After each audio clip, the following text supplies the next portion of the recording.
हिंदुस्थानचे आराध्य दैवत शककर्ते छत्रपती शिवाजी महाराज यांची जयंती राज्यभरात विविध उपक्रमांनी साजरी केली जात आहे।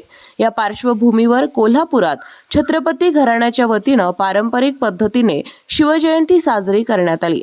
ऐतिहासिक भवानी मंडप येथून नर्सरी बागेतील छत्रपती शिवाजी महाराज मंदिरापर्यंत पारंपरिक लवाजम्यासह भव्य मिरवणूक काढण्यात आली।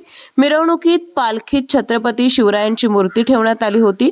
नर्सरी बाग येथे छत्रपती घराण्याच्या प्रमुख मानकऱ्यांच्या हस्ते छत्रपती शिवाजी महाराजांच्या मूर्तीची विधिवत पूजा करण्यात आली।